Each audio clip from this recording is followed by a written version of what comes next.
जब वो लड़की को मैंने कहा था मैं प्यार में पड़ गया तो पूरी दिल्ली फूंक दूं। लड़कियां ना हमेशा राजकुमारों के सपने देखती हैं। मोहब्बत में समझदारी की आदत होती है उन्हें। Hai everyone, welcome to Om Brewok Story. Semoga kalian sehat selalu dan diberikan rezeki yang berkah ya. Kali ini Om akan membahas cerita film yang bikin baper parah sampai ke ubun-ubun, yang berjudul Terry X Men, keluaran tahun 2025. Film yang diperankan oleh si Danus dan Kriti Sanon ini menceritakan tentang kisah cinta seorang cowok temperamental yang selalu saja berbuat onar dengan seorang psikiater yang membuat tuh cowok sebagai bahan percobaannya.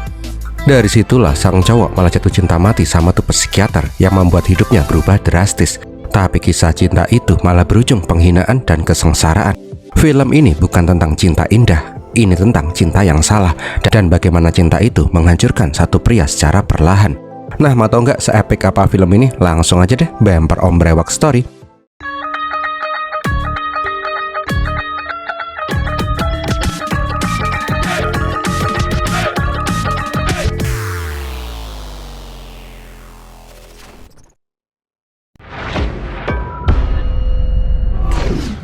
Awal kisah Leh Ladakh diperlihatkan sebuah pesawat tempur India yang sedang melakukan siskamling.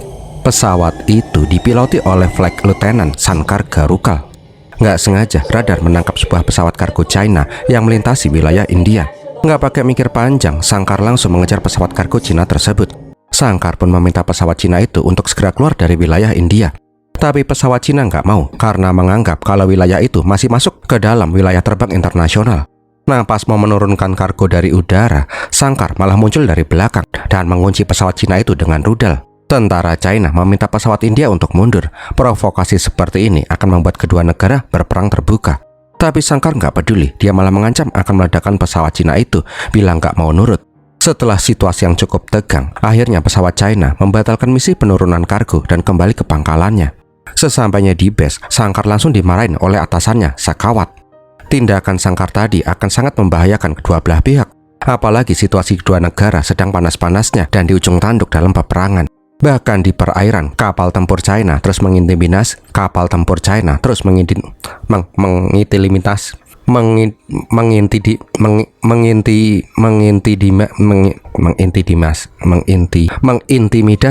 induk Cina. Sekawat marah karena si Sankar tadi malah mengancam pesawat China di kawasan udara internasional tanpa adanya perintah langsung.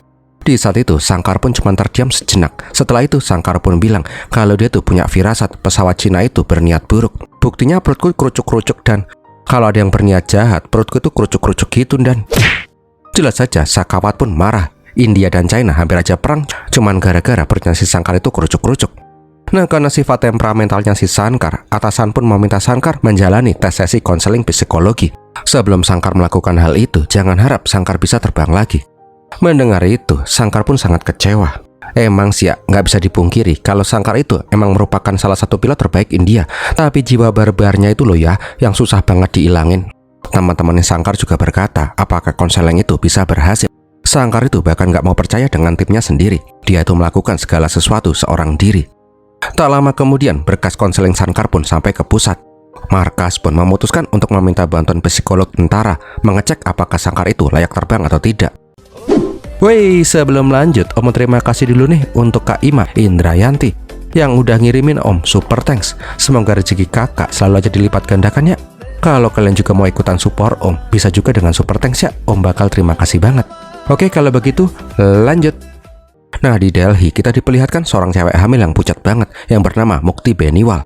Di saat itu suaminya menelpon dan bertanya apakah si Mukti meminum alkohol. Mukti pun menjawab tidak, tapi suaminya tidak percaya karena emang Mukti ini sekarang kecanduan alkohol walaupun dia sedang mengandung. Suaminya pun meminta si Mukti menjaga diri agar anak mereka bisa lahir dengan selamat. Itu juga sebagai permintaan terakhir suaminya karena sekarang suaminya itu sedang terjebak di kapal induk yang dikelilingi kapal-kapal China. Ketika perang pecah, kecil kemungkinannya dia bisa selamat. Mukti jelas saja marah dan tidak mau mendengar hal itu karena dia sangat membutuhkan suaminya. Nggak lama kemudian Mukti pun keluar. Dia yang merupakan kepala psikologi angkatan udara dikasihkan filenya si Sankar agar Mukti bisa mengirimkan psikolog ke Ladakh sesegera mungkin. Nah, pas melihat file itu, Mukti pun langsung kaget. Dia pun langsung terduduk dan menangis ketika tahu orang yang di berkas itu adalah Sankar Gurukal.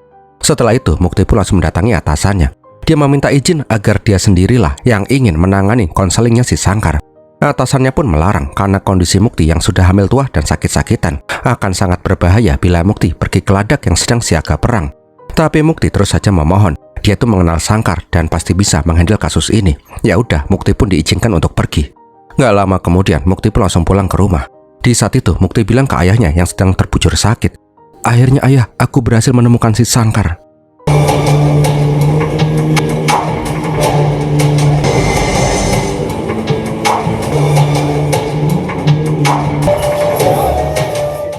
Keesokan harinya, Mukti pun sampai di ladang. Sangkar pun dipanggil untuk menemui psikiaternya. Mendengar suaranya si Sangkar, Mukti pun terlihat ketakutan, tapi dia mencoba tenang.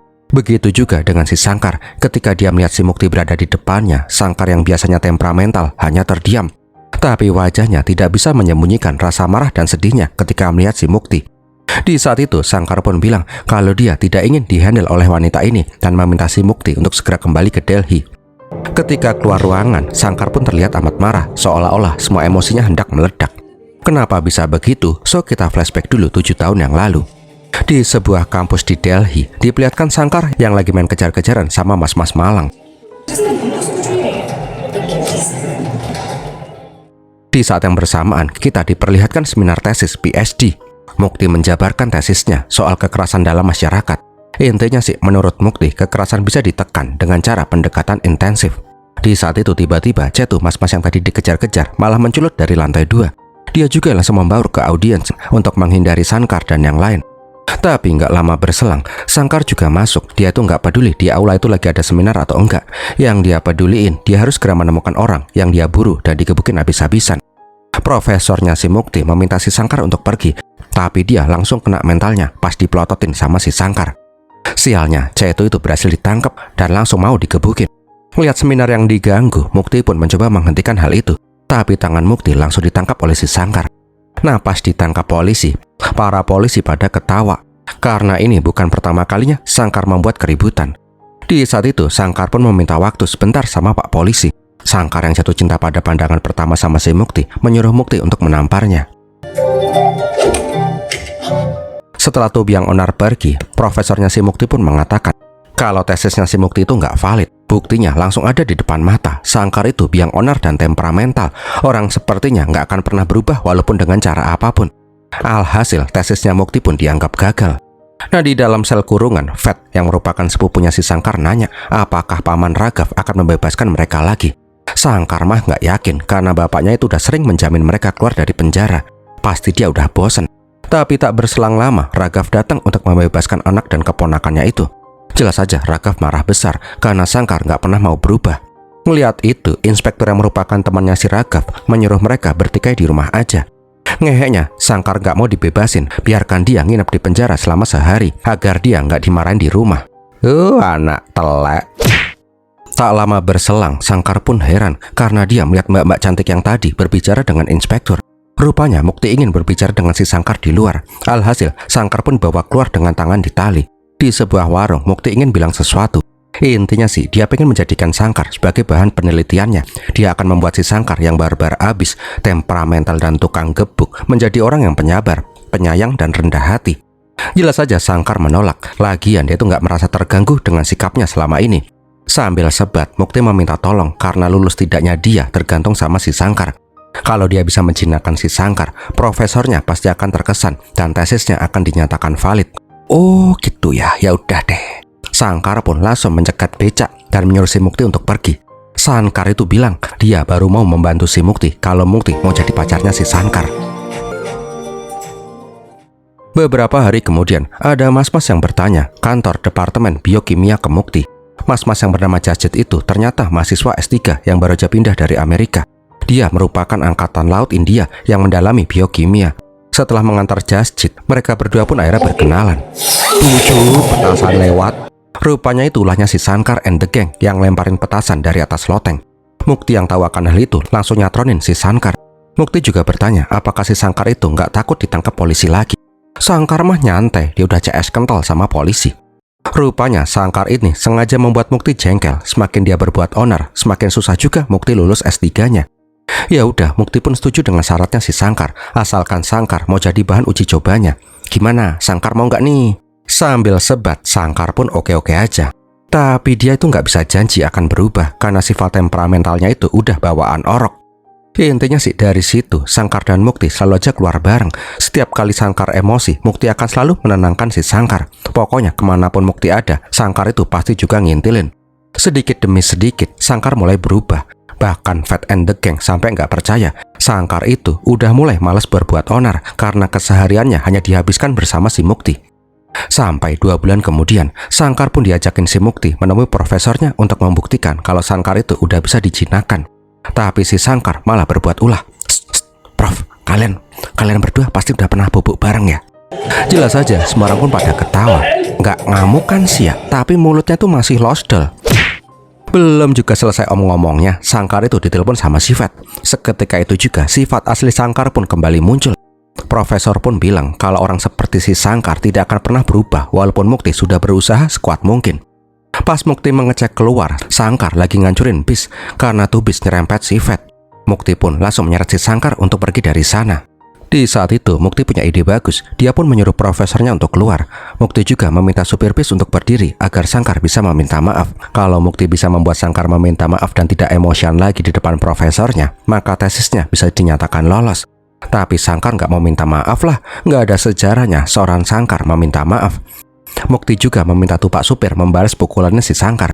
Awalnya sih tuh supir nggak mau karena ketakutan. Tapi Mukti meyakinkan kalau Sangkar ini udah jinak kalau bersamanya. Bangke, baru dielus pipinya Sangkar udah balas nabok. Berkali-kali Mukti menyuruh hal yang sama, tapi tuh Pak Supir malang terus-terusan aja ditabokin bolak-balik. Bahkan pas tangannya si Sangkar dipegangin, dia tetap aja mengamuk. Jengkel sama ini orang, Mukti pun memohon kalau Sangkar terus seperti ini, maka dia nggak akan pernah lulus dan kerja kerasnya selama bertahun-tahun akan sia-sia. Mendengar itu, Sangkar pun meminta kursi. Langsung betot kursi dari bis dong.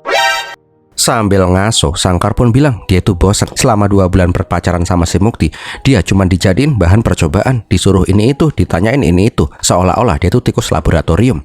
Sangkar itu pengen itu tuh, apaan? Itu loh. Apaan itu? Itu loh, fun, ngewek bos, ngewek, tanam mobi. Tahu kalau maksudnya si Sangkar. Kalau si Sangkar itu pengen have fun sama si Mukti, Mukti pun akhirnya setuju, asalkan Sangkar nggak berbuat onar lagi sampai dia dinyatakan lulus. Lah si Sangkar langsung kaget lah, kok setuju? Nah pas profesornya datang, Mukti kembali menyuruh Pak Supir untuk mukul si Sangkar. Tapi kali ini Sangkar anteng-anteng aja. Setelah itu, Mukti pun langsung mengajak si Sangkar ke sebuah hotel. Nggak usah banyak cincong deh, Mukti pun langsung buka baju dan menyuruh si Sangkar untuk nubruk dia secepatnya. Anehnya, Sangkar tuh hanya terdiam. Dia malah menyuruh si Mukti mengenakan bajunya lagi dan langsung pergi meninggalkan si Mukti. Ya Mukti heran lah, katanya pengen ewek-ewek, tapi kok malah dicuekin. Nah di luar, Sangkar langsung pengen mencium si Mukti, tapi Mukti malah mundur. Itulah kenapa Sangkar gak mau meniduri si Mukti. Yang dia inginkan adalah cintanya si Mukti. Bila mereka ML ya karena dasar cinta, bukan karena terpaksa. Mendengar itu, Mukti pun tertegun karena sifatnya si Sangkar sudah jauh banget dari pas pertama kali mereka bertemu. Mulai hari itu, Sangkar dan Mukti pun sering keluar bareng, walaupun Sangkar sudah tidak jadi bahan percobaannya si Mukti lagi. Diperlihatkan juga kalau Sangkar sudah jauh berubah, sifat temperamentalnya pun sirna, digantikan rasa cinta yang dalam ke Mukti. Bahkan Sangkar mengajak si Cetu, cowok yang diuber-uber di awal film, ke panggung. Sangkar memutuskan berhenti jadi presiden kampus dan menyerahkan posisi itu ke Cetu yang emang layak.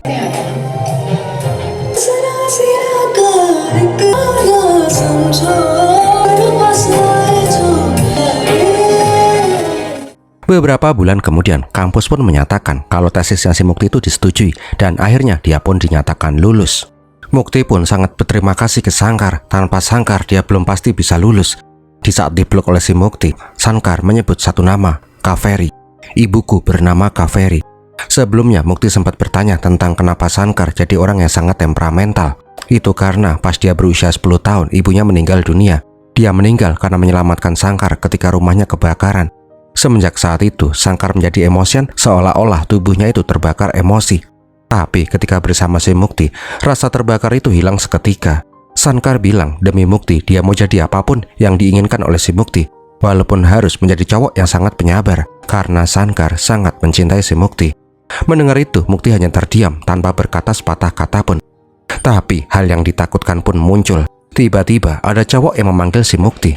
Melihat cowok yang bernama Abir itu, Mukti langsung berlari dan memeluknya, meninggalkan si Sankar yang gak tahu harus berbuat apa. Kembali lagi ke masa kini, diperlihatkan Sankar dan Mukti berada di toilet. Sankar dengan kemarahannya, sedangkan Mukti dengan penyakitnya. Ketika mereka bertemu di luar, Mukti memohon agar si Sankar mendengar penjelasannya dulu. Ya udah, mereka pun ngobrol di kantin. Mukti pun bertanya tentang kehidupan Sankar setelah mereka berpisah. Tapi Sankar tidak menjawab semua pertanyaannya si Mukti. Melihat sikapnya si Sankar, Mukti bilang kalau si Sankar masih seperti dulu, masih agresif dan sombong. Tapi Sankar juga membalas kalau Mukti itu masih seperti dulu, masih memandang remeh orang dan berlagak sebagai dewa yang bisa mengendalikan semua hal. Sankar pun meminta dengan sopan ke Mukti, tolong tanda tanganin surat konselingnya agar Sankar bisa kembali terbang. Nah, pas Sankar mau pergi, tiba-tiba bangunan di sana bergetar. Dari jendela terlihat ledakan. Sontak Sankar pun langsung melompat untuk melindungi si Mukti. Rupanya Cina melancarkan serangan ke India, yang berarti India dan Cina resmi berperang.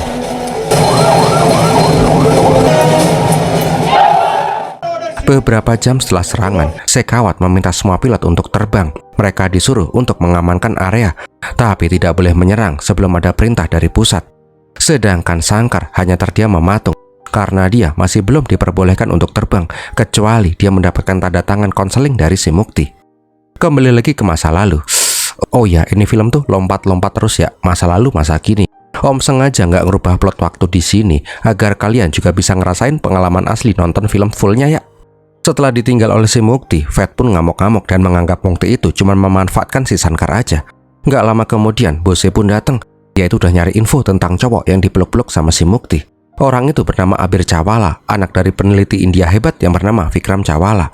Keluarga mereka itu dekat, bahkan orang-orang menganggap kalau mereka akan menikah suatu saat nanti, karena emang dari kecil mereka itu udah berteman. Sementara itu, di sebuah klub malam, Mukti datang untuk menemui si Abir. Mereka pun saling membicarakan pencapaian epik mereka masing-masing, karena emang mereka itu udah lama nggak ketemu. Tanpa tahu kalau Sankar itu udah mempersiapkan kejutan untuk mereka berdua. Ditemanin si Fat, Sankar yang emosi memasukkan bensin ke botol. Tak lama kemudian, dia pun langsung duduk di antara Mukti dan si Abir. Sankar itu cuma mau lihat seperti apa sosok si Abir dari dekat. Apakah dia lebih baik dari si Sankar atau tidak? Seketika itu juga, Sankar memandikan si Abir pakai bensin. Dia juga menuangkan bensin ke tubuhnya sendiri. Pas Sankar menyalakan api, Mukti berusaha untuk tenang. Mukti tahu kalau Sankar itu tidak akan berbuat sejauh ini, karena Mukti sudah meneliti si Sankar luar dan dalam. Mendengar itu, Sankar pun tambah sadar kalau dia hanyalah dijadikan bahan uji coba oleh si Mukti, tak lebih dari itu. Dan setelahnya, Sankar pun pergi meninggalkan mereka berdua. Kembali lagi ke masa kini, diperlihatkan Mukti dan tentara yang terluka berlindung di bunker. Di sana ada salah satu pilot yang meminta Mukti bersabar ketika menghadapi Letnan Sankar.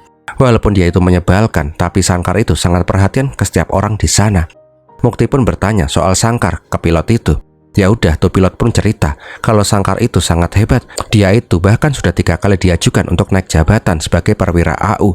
Tapi Sankar selalu saja menolak karena dia ingin terus terbang.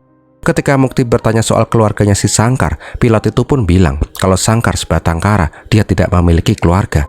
Dia tidak pernah menikah, bahkan dia juga nggak pernah melihat si Sankar dekat dengan cewek. Pernah sih ya, pas Sankar lagi mabuk, dia sempat bercerita kalau dulu dia tuh hampir menikah, tapi nggak jadi.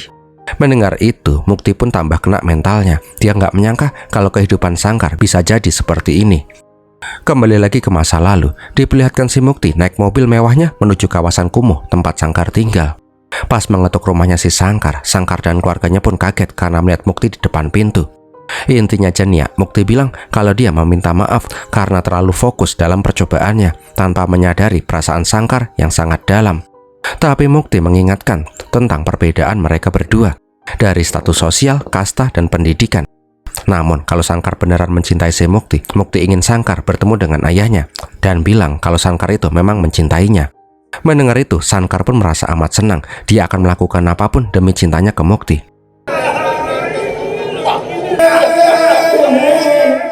Keesokan harinya mereka bertiga pun pergi ke mall. Raghav sampai menghabiskan semua tabungannya untuk membeli baju. Jadi ketika Sankar bisa berhasil melamar si Mukti, mereka akan datang dengan pakaian terbaik mereka. Keesokan harinya Sankar pun datang ke rumahnya si Mukti yang amat besar. Bahkan di depan dijaga sama polisi. Di halaman belakang, Sankar menemui Yaswan Beniwal, ayahnya si Mukti. Ya selayaknya bapak-bapak, dia pun nanya soal hubungan Sankar dengan putrinya. Nah pas Mukti ikut bergabung, Yaswan mulai bertanya ke hal-hal yang lebih sensitif. Tentang kehidupan Sankar, latar belakang keluarganya, dan lain-lain. Tapi belum sempat menjawab, Yaswan memotong. Sankar itu tidak perlu menjawab, karena Yaswan telah menyelidiki semua tentang Sankar. Seorang anak miskin dari Varanasi, anak dari tukang ketik di pengadilan bergaji rendah, dan latar belakang pendidikan yang rendah. Yaswan meminta si Sankar untuk tahu diri. Dia pun bertanya apakah Sankar melihat papan nama di depan. Karena Sankar nggak ngeh, Yaswan pun meminta si Sankar untuk keluar dan melihatnya lagi.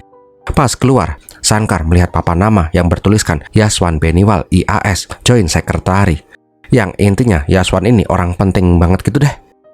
Ketika kembali, Yaswan bilang kalau dia mencapai posisinya dengan darah dan keringat. Bila Sankar ingin mendekati putrinya, seenggaknya mereka itu harus satu level. Yaswan pun ngasih sebuah syarat. Sankar harus menjadi IAS bila ingin mendekati si Mukti. Jalan satu-satunya menjadi IAS yaitu dengan mengikuti ujian UPSC. Sankar harus mengikuti 3 tahapan seleksi yang sangat ketat. Ya UPSC itu kayak tes CPNS gitu deh, tapi levelnya lebih berat karena yang terpilih langsung jadi anggota IAS, level pegawai negeri paling tinggi di India. Dapat tantangan kayak gitu, Sankar pun setuju. Dia akan lulus ujian itu dan menjadi IAS. Nah pas pergi keluar, Mukti mengejar si Sankar. Mukti bilang dari ratusan ribu pendaftar setiap tahun, hanya 1% yang bisa lulus. Apakah Sankar yakin dengan itu? Mukti pun meminta si Sankar untuk menyerah saja dan melupakan dirinya selamanya. Namun Sankar udah bertekad, dia akan membuktikan kalau dia tuh bisa. Semua demi cintanya ke Mukti. Sankar juga berjanji, dia tidak akan menemui atau menghubungi si Mukti sebelum dia lulus ujian itu. Ketika dia berhasil, Sankar akan menelpon si Mukti dan mereka pun akan menikah. Itulah janji yang akan dipegang teguh oleh si Sankar. Sankar juga menitipkan gelang peninggalan ibunya. Sankar meminta Mukti menyimpan gelang itu sampai dia bisa menepati janjinya ke Mukti. Pulang dari rumahnya si Mukti, Sankar mendatangi bapaknya dan menceritakan semuanya. Pas bilang dia harus lulus UPSC, Raghav pun langsung gak nafsu makan karena dia tahu untuk sekedar ikut UPSC aja itu udah sangat susah banget, apalagi harus lulus dari situ. Raghav itu tahu bener anaknya ini punya otak yang tiarap bloonnya kalau soal belajar. 1 tahun kemudian, Sankar pun membeli buku-buku lulus di UPSC dengan mudah. Intinya sih dia tuh niat banget buat ikut ujian itu. Di tahun pertama, Sankar gagal lolos seleksi tahap pertama. Tapi Sankar nggak mau menyerah begitu aja. Dia tetap berniat ikut seleksi lagi tahun depan. Bahkan Sankar meminta bantuan Citu untuk ngajarin dia belajar. Sankar pun membuang egonya demi bisa memperjuangkan si Mukti. Di tahun kedua, hasilnya juga masih aja belum lulus. Tapi Sankar tetap aja nggak mau menyerah. Nah, di tahun ketiga, Sankar kembali ikut ujian. Tapi kali ini hasilnya berbeda. Sankar bilang ke bapaknya untuk membuat papan nama Sankar Gurukul IAS. Karena sekarang dia telah lulus ujian UPSC.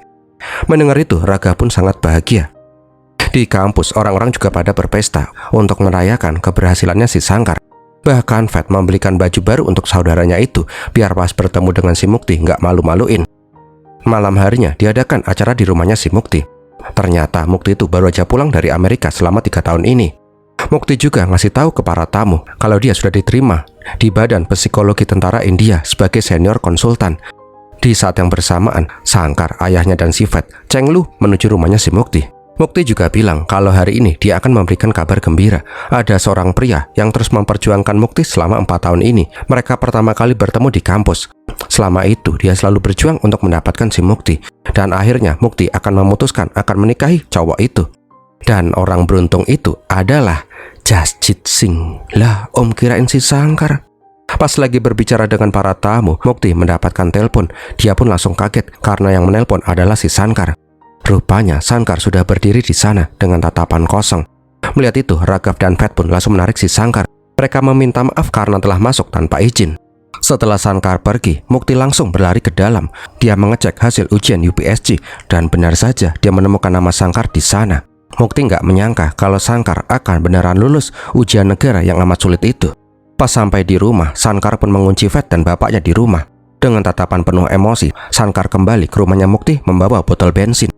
Dia pun langsung membakar acara pesta itu dengan bom molotov. Ngeliat itu, Mukti pun ingin menghentikan si Sankar. Sankar berkata dia sudah berusaha mati-matian untuk membuat hal yang tidak mungkin terjadi menjadi mungkin demi si Mukti. Tapi ketika dia sudah berhasil, apa yang Sankar dapat? Penghinaan dan kepedihan. Di saat itu, Mukti membawa Sankar ke loteng dan mengunci pintunya. Sankar pun bertanya berkali-kali, bukankah mereka itu punya perjanjian? Kenapa Mukti mengkhianati perjanjian mereka? Mukti pun meminta si Sankar untuk tenang dan biarkan dia menjelaskan semuanya. Mukti tidak mengira kalau Sankar itu akan lulus ujian UPSC. Makanya dia tuh berkencan dengan Jasjit ketika dia di Amerika. Sankar pun bertanya, apakah Mukti pernah mencintainya? Sehari, sejam, atau bahkan sedetik sekalipun. Mukti pun berkata dengan berat, aku tidak pernah mencintaimu Sankar, sama sekali. Mukti juga bilang tujuan dia memanggil Sankar bertemu dengan ayahnya 3 tahun yang lalu karena agar si Sankar ini sadar dengan status sosialnya dan berharap si Sankar menyerah ketika dihina. Mukti nggak menyangka Sankar akan begitu gigih memperjuangkan Mukti sampai ke darah penghabisan. Mendengar itu, hati Sankar pun hancur berkeping-keping. Tubuhnya pun panas seperti terbakar. Sankar pun meminta tolong ke Mukti. Akhirilah penderitaannya ini. Sankar meminta si Mukti menciumnya, membunuhnya, atau mereka bisa melompat dari sana bersama-sama. Tapi Mukti nggak mau mengabulkan semua permintaannya si Sankar. Sankar itu sudah Mukti anggap sebagai sahabatnya dan tidak lebih. Mukti ingin Sankar melupakannya dan menjalani hidup bahagia dengan orang lain. Telek lencong babi ngepet. Mendengar itu, Sankar pun berjalan ke pintu dengan penuh rasa sedih. Setelah pintu dibuka, polisi pun langsung menghajar Sankar habis-habisan. Keesokan paginya, suasana rumahnya si Mukti pun kacau balau. Di dalam, Mukti juga menjelaskan semuanya ke Jasjit soal percobaannya ke Sankar yang membuat si Sankar jatuh cinta mati sama dia. Mukti menyesal telah melibatkan Sankar dalam uji cobanya. Andaikan dia tidak melakukan hal itu, pasti Sankar tidak akan terluka. Sementara itu, Raghav datang menemui si Yaswan. Dia memohon maaf dengan apa yang dilakukan putranya. Yaswan berjanji kalau putranya dibebaskan, mereka akan pergi dari Delhi selamanya. Yaswan dan keluarganya nggak akan pernah melihat si Sankar lagi seumur hidup. Setelah memohon dan merendahkan dirinya, Yaswan pun berkata dia akan membebaskan si Sankar bila Raghav meminta maaf ke semua orang di sini. Alhasil, Raghav membuang semua harga dirinya untuk bersujud dan mencium kaki semua orang di sana. Pas Mukti keluar, dia pun kaget melihat bapaknya si Sankar bersujud meminta maaf seperti binatang. Mukti pun berteriak dengan apa yang ayahnya perbuat ke Raghav. Malam harinya, Raghav pun mendatangi kantor polisi. Di sana, dia melihat Sankar yang sudah babak belur tak berdaya. Dengan hati yang hancur, Raghav membawa pulang si Sankar. Di saat itu, Raghav menceritakan kisah masa lalu mereka ketika Sankar berusia 6 tahun. Untuk pertama kalinya, Sankar melihat pesawat. Hampir setiap hari, Sankar berdiri di loteng untuk melihat pesawat lewat. Impiannya simpel, Sankar hanya ingin duduk di dalam pesawat itu. Raghav yang cuma juru ketik di pengadilan, jelas saja nggak mampu mengabulkan permintaannya si Sankar kecil. Dia pun menutup mata Sankar dengan kain sari ibunya dan membonceng Sankar dengan sepeda, seolah-olah Sankar itu sedang menaiki pesawat. Raghav pun bilang, dia itu punya impian suatu saat nanti Sankar nggak hanya bisa duduk di dalam pesawat, tapi dia bisa mengendalikan pesawat yang amat cepat. Bahkan saking cepatnya bisa menghilangkan semua rasa sedih dan amarahnya si Sankar. Namun naasnya mereka berdua malah terjatuh dari Vespa. Berkali-kali Sankar membangunkan ayahnya, tapi semua sia-sia. Raghav meninggal dunia karena luka di kepalanya yang amat parah.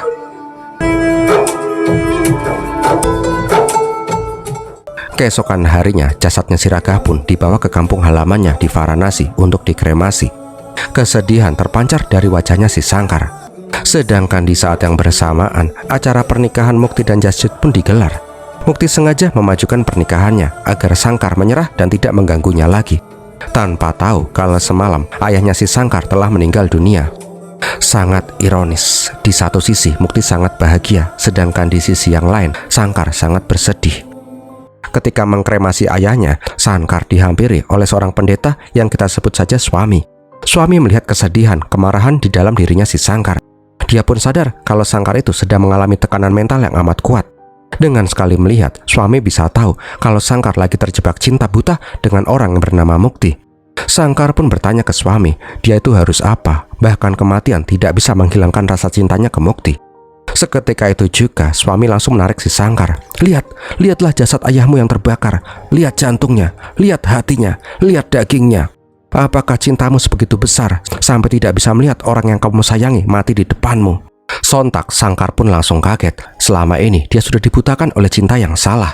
Suami bilang bila Sangkar ingin terbebas dari penderitaan ini bukan dengan cara kematian, tapi dengan cara mengikhlaskan. Semenjak saat itu, Sangkar pun memutuskan untuk tinggal di Varanasi. Dia selalu datang ke kuil dan berdoa. Sampai beberapa hari kemudian, di acara pernikahannya si Mukti, Sangkar tiba-tiba muncul. Dia langsung menghampiri si Mukti dengan membawa botol. Sangkar pun langsung mengguyurkan isi botol itu, sedangkan Mukti hanya bisa pasrah. Namun isi botol itu bukanlah bensin, melainkan air suci Sungai Gangga. Sangkar berkata, dia sudah merelakan si Mukti untuk bahagia. Ketika mengkremasi ayahnya di Varanasi, Sangkar sengaja membawakan air Sungai Gangga demi si Mukti. Sontak Mukti pun langsung kaget mendengar ayahnya si Sangkar telah meninggal. Sangkar juga memberkati pernikahannya si Mukti dan berdoa agar Mukti bisa segera memiliki anak. Suatu saat kamu akan mengerti bahwa mereka yang mati demi cinta juga adalah anak dari seseorang manusia yang dicintai dan dirindukan. Setelah itu, Sangkar pun langsung pergi meninggalkan si Mukti. Setelah Sangkar pergi, Mukti pun langsung berlari ke dalam kamar. Dia yang melihat ada minuman alkohol langsung menenggak minuman itu untuk meringankan mentalnya. Bahkan pas acara prosesi mengelilingi api suci, Mukti terlihat tidak fokus karena memikirkan omongannya si Sangkar. Setelah pernikahannya, Mukti pun langsung mendatangi rumahnya si Sangkar. Tapi rumah itu sudah kosong dan terkunci. Aslinya Sangkar berniat menggame overkan hidupnya sendiri. Tapi dia memilih jalan lain. Dia pun bergabung ke Angkatan Udara India demi bisa mewujudkan impian ayahnya sebelum meninggal. Sedikit demi sedikit, Sangkar menjelma menjadi orang yang berbeda. Dia pun fokus ke kehidupannya. Sedangkan di sisi yang lain, Mukti malah larut dalam kecanduan alkoholnya. Rasa penyesalan membuat dia jadi tidak terkontrol. Bahkan Mukti rela melakukan apapun demi bisa meminum alkohol.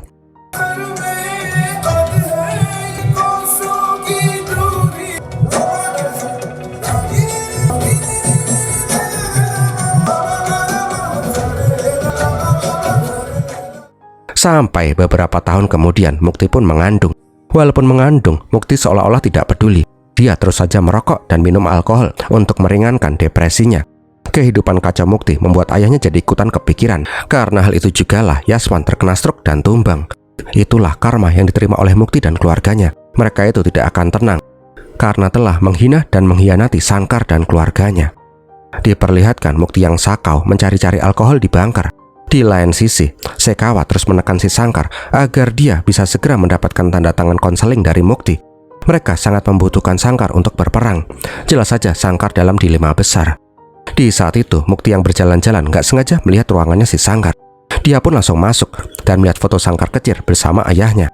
Di saat itu, Sangkar meminta Mukti untuk tidak mengasihaninya.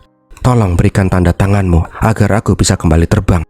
Namun Mukti berkata, Sangkar itu boleh meminta apapun, tapi dia tidak akan memberikan izin terbangnya si Sangkar. Mukti sadar kalau Sangkar terbang lagi, kemungkinan besar Sangkar akan mati di peperangan ini. Sangkar pun emosi, apa peduli si Mukti atas nyawanya. Mau mati atau tidak, itu bukan urusan Mukti.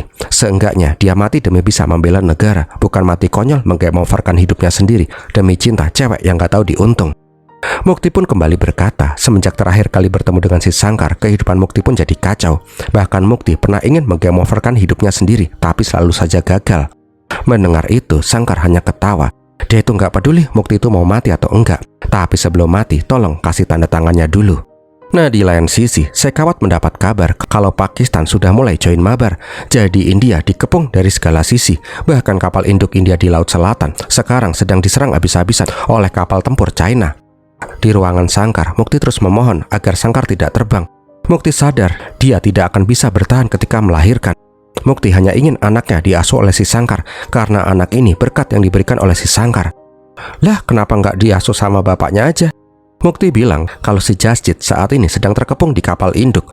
Bila Mukti dan Jasjit mati, siapa yang akan mengurus anak mereka? Lah, enak bener ya, yang buat siapa, yang enak-enak siapa, yang disuruh ngurusin malah si Sangkar, mantan yang tersakiti.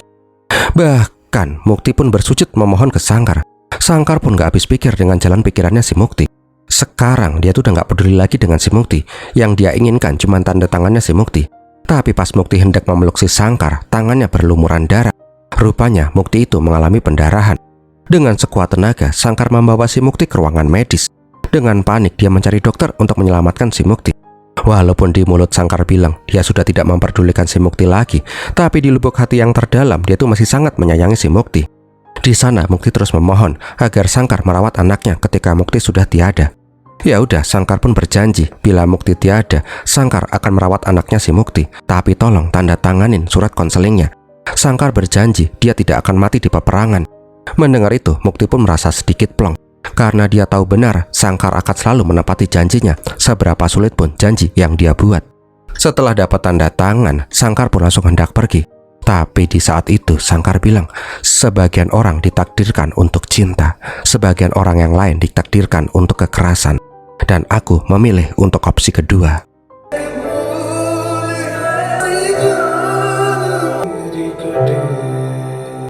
Nah, pas hendak menaiki pesawat, Sangkar seolah-olah digandeng oleh si Mukti. Di belakang, sosok ayahnya juga menari dengan pakaian terbaiknya, mengantarkan putranya ke medan tempur. Sedangkan di sisi lain, Mukti juga melihat sosok si Sangkar yang menemaninya. Sangkar memakaikan gelang peninggalan ibunya ke tangannya si Mukti.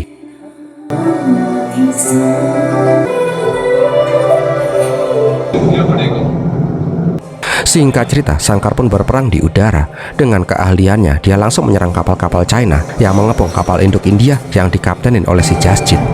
Di saat yang bersamaan, Mukti juga berjuang hidup dan mati melahirkan anaknya. Sialnya, pesawatnya si Sangkar terkena tembakan. Markas meminta si Sangkar melontarkan diri dari pesawat. Tapi Sangkar memilih tidak melakukan hal itu ketika melihat kapal induknya si Jasjit. Untuk pertama kalinya, Sangkar tidak ingin menepati janjinya ke Mukti. Sangkar berniat mengorbankan dirinya sendiri agar Jasjit bisa selamat dan mengurus putranya sendiri. Dan seketika itu juga, Sangkar pun menabrakkan pesawatnya ke kapal musuh dan tewas sebagai pahlawan. Di saat yang bersamaan, Mukti berhasil melahirkan anaknya dengan selamat. Tapi setelahnya, Mukti juga menyusul si Sangkar. Dia menghembuskan napas terakhirnya di ruangan persalinan. Di Varanasi, suami menyadari kalau jiwa Sangkar dan Mukti sudah meninggalkan raga mereka masing-masing.